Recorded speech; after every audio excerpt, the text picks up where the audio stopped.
এই আজকের ঘটনার যাতে পুনরাবৃত্তি না হয়, সর্বস্তরের জনপ্রতিনিধি, পুরসভা প্রশাসন এবং তার সাথে কোর্ট, এই তিনটে ইনস্টিটিউশনেরই সমন্বয় থাকা অত্যন্ত গুরুত্বপূর্ণ এবং টাইট এবং স্টার্ন অ্যাপ্রোচ নিয়ে আগামী দিন কাজ করা হচ্ছে। এই কথা বলে অপরাধীদের আড়াল করার চেষ্টা করছেন। উনি কি হিসেব দিতে পারবেন এই বাড়ি থেকে কত টাকা কাটমানি আদায় হয়েছে? এটা তদন্ত করে দেখা যাবে যে কত কাটমানি খেয়েছেন তৃণমূলের কাউন্সিলর এবং কত কাটমানি গেছে স্থানীয় এমএলএ এবং মন্ত্রীদের কাছে।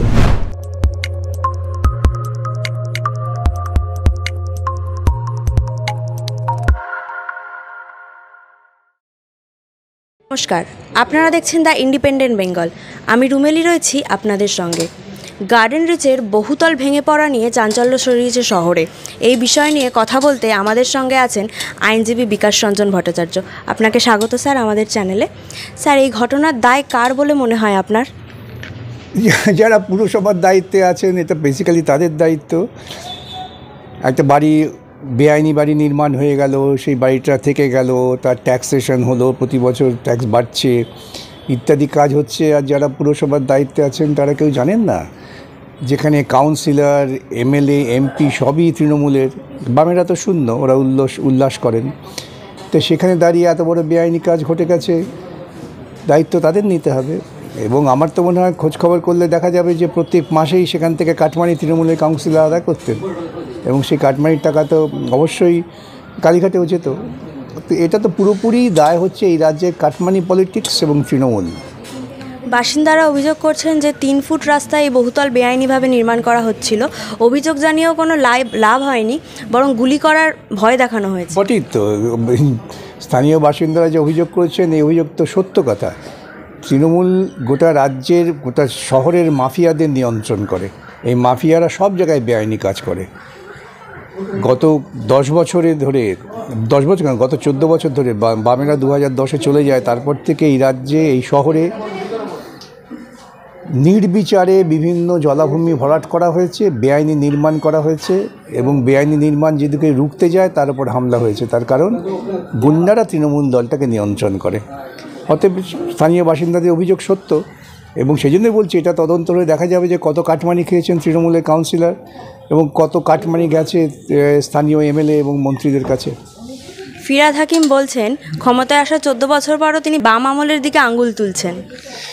এটাই হচ্ছে, কিছু অযোগ্য অপদার্থ লোক যখন সুযোগ পেয়ে যায় প্রশাসনে আসার, তখন তাদের উপায় থাকে না, তারা সবসময় অন্যকে অন্য জায়গায় খুঁজতে চায়। নিজের ব্যর্থতার দায় নেওয়ার সাহস নেই বাম আমলে। কী করে বাম আমল হয়? গত 14 বছর ধরে তো তৃণমূল সরকার। বাড়িটা তো বাম আমল হয়নি, বাড়িটা তো নির্মাণ হচ্ছিল এখনই।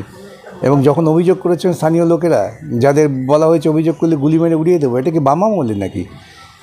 সবচেয়ে বেশি দায় হচ্ছে কলকাতার এবং পশ্চিমবঙ্গের ভোটারদের, যারা ভোট দেওয়ার সময় প্রজাতান্ত্রিক ক্ষেত্রে ভোটের কি গুরুত্ব, সেই গুরুত্বকে উপেক্ষা করে বিভিন্ন সুযোগ সুবিধার জন্য ভোট দেন, তাদের এই পরিণতি ভুগতে হবেই। সময় এসছে ভোটারদের তাদের চোখ কান খোলা রেখে সঠিকভাবে ভোটাধিকার প্রয়োগ করার, দীর্ঘমেয়াদী শান্তির জন্যে। ফিরহাদ হাকিম আরও বলছেন যে বাম আমল থেকেই নাকি এই বেআইনিভাবে বহুতল নির্মাণের রীতি চলে আসছে। এটা বামফ্রন্ট আমল থেকে, এখন খুব একটা হয় না, কিন্তু বামফ্রন্ট আমল থেকে এটা এখানকার বা আরও কিছু অঞ্চল আছে যেখানে এটা একটা রীতি হয়ে দাঁড়িয়েছে। খুব ভালো কথা, রীতি চলে আসে। তো 14 বছর রীতি বন্ধ করতে পারলেন না কেন? কোন বাম কাউন্সিলরটা তার হাত পা ধরে রেখেছিল? 14 বছর তিনি তো একাধিপত্যে ক্ষমতায় ছিলেন। বরং আমরা দেখেছি বাম আমল চলে যাওয়ার পর কর্পোরেশনে মেয়রের চেয়ারে বসে হাত পেতে টাকা নেওয়া হয়। মেয়রের চেয়ারে বসে হাত পেতে টাকা নিচ্ছেন, যিনি মেয়র হবেন তিনি গেঞ্জি পরে টাকা নিচ্ছেন। এটা মানুষ দেখেছেন। সুতরাং এইসব কথা বলে নিজেকে আরও অসম্মানিত করছেন কেন জানি না। একজন দায়িত্বশীল মানুষ, তিনি মন্ত্রী এবং মেয়র দুটি পদ দখল করে আছেন। এখন তিনি বলছেন বাম আমল। ওই সাধারণ মানুষকে যান, তাদের বলুন, তারা দেখবেন ঝাঁটাপেটা করে তাড়িয়ে দেবে এদের। যখন অভিযোগ করছিল তখন বাম আমলে বাধা দিয়েছিল। এই সমস্ত অপদার্থ লোকেরা ক্ষমতায় থাকলে তাই হবে। মাননীয় মুখ্যমন্ত্রী বলছেন যে গার্ডেন রিচের ওই পাহাড়পুর এলাকায় বহুদিন ধরেই এই বেআইনি কাজকর্ম চলে আসছে। মানে উনি যখন জানতেন তাহলে উনি আগে কেন ব্যবস্থা নেননি? আর এটা আজকে তৈরি হয়েছে তা নয়, এরিয়াগুলো বছরের পর বছর ধরে, 100 বছর ধরে তৈরি হয়েছে। ব্যবস্থা নেবেন কেন? উনি তো কাটমানিটা এনজয় করেছেন। যত অন্যায় অপরাধ হয় সব কিন্তু মুখ্যমন্ত্রীর নির্দেশেই হয়, তার গোপন নির্দেশে। ওখানে বামেরা তো ওই অঞ্চলে নেই, সমস্ত কাউন্সিলর ওদের, এমপি ওদের, এমএলএ ওদের। এই এমপি এমএলএ তার কাডারটা কোথায় ঘুরে বেড়াচ্ছিলেন? ওখানে তো বামেদের নাম করতে গেলে পিটিয়ে তাড়িয়ে দেওয়া হয়। একটা ছোট্ট কারখানার নির্বাচন করতে গেলে পরে সরকার থেকে সেই নির্বাচনে বাধা দেওয়া হয়, সেক্ষেত্রে সব বামেদের দোষ। তাহলে ওরা স্বীকার করে দিন যে বামেরা ওদের থেকে অনেক বেশি যোগ্য প্রশাসক ছিলেন। ফিরহাদ হাকিম বলছেন যে আগে বিএলআরও অফিসে যেতে গেলে প্রমোটারদের পায়ের চটি ক্ষয়ে যেত, কিন্তু সেই জন্য তিনি অফিসটাকে শিফট করে কর্পোরেশনে নিয়েছেন, তারপরে ওই ধরনের বেআইনি কাজ। বিএলআরওতে আগে যেতে যেতে পায়ের চটি ক্ষয়ে যেত, তারা পারমিশন পেত না, সেই জন্য ইলিগাল করতো, আমি শুনেছি এসে। সেই জন্য বিএলআরও অফিসটাকেও নিয়ে গেছি কর্পোরেশনে, মানে অ্যাডেড এরিয়ার বিএলআর অফিসটাকে, ঠিকা টেনেন্সিটাকে একেবারে ইজি করে দিয়েছে। যাদের টাকা নেই তাদের মুখ্যমন্ত্রী ঘোষণা করেছেন বাংলার বাড়ি, সেটাও করছি। যেরকম চেতলায় টেতলায় সব G+3 গরিব মানুষের জন্য বাড়ি হচ্ছে, যেটা বাংলার বাড়ি বলছি। আমরা সব রকম চেষ্টা করি, তারপরে যদি কোন গলিতে কে ইলিগাল করছে এটা আমাদের পক্ষে জানাটা খুব মুশকিল। তার মানে তো বোঝা যাচ্ছে যে বাম আমলে বেআইনি কাজের জন্য অনুমোদন পাওয়া যেত না। ও তো স্বীকার করলেন সত্যটা, যে প্রমোটাররা চটি খোয়া হয়ে গেলে পরে অনুমতি পেতেন না, কেন বেআইনি কাজের অনুমতি দেওয়া হতো না। এখন উনি প্রমোটারদের সেবা করবার জন্য সহজ পদ্ধতি করেছেন, সেই সহজ পদ্ধতিতে এসব হচ্ছে। যে সমস্ত কথা ওরা নিজেরা বলছেন তার যদি আপনারা যুক্তিসঙ্গত বিশ্লেষণ করেন তাহলে বুঝতে পারবেন যে আসল সত্যটা কোথায় লুকিয়ে আছে। এবং আমি মনে করি আজকের ঘটনার যাতে পুনরাবৃত্তি না হয়, সর্বস্তরের জনপ্রতিনিধি, পুরসভা প্রশাসন এবং তার সাথে কোর্ট, এই তিনটে ইনস্টিটিউশনেরই সমন্বয় থাকা অত্যন্ত গুরুত্বপূর্ণ এবং টাইট এবং স্টার্ন অ্যাপ্রোচ নিয়ে আগামী দিন কাজ করা উচিত।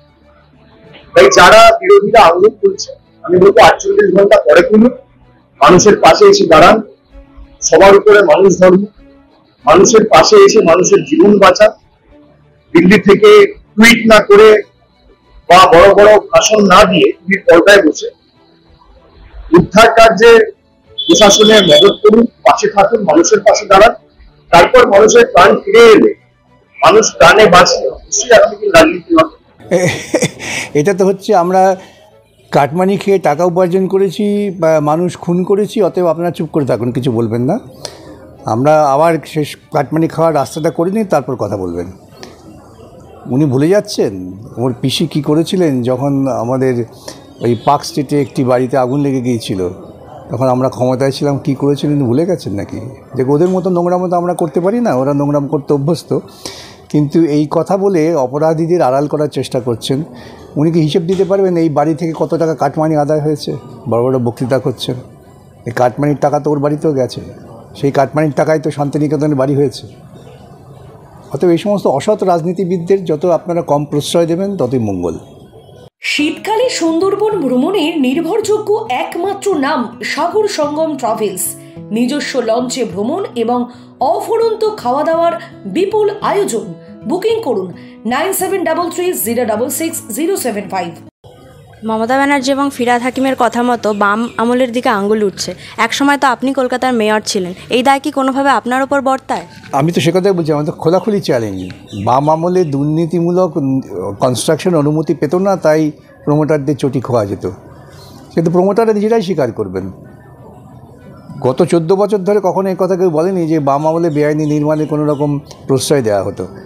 আজকে যখন ধরা পড়ে গেছেন তখন দায় চাপাবার চেষ্টা বামেদের ওপরে।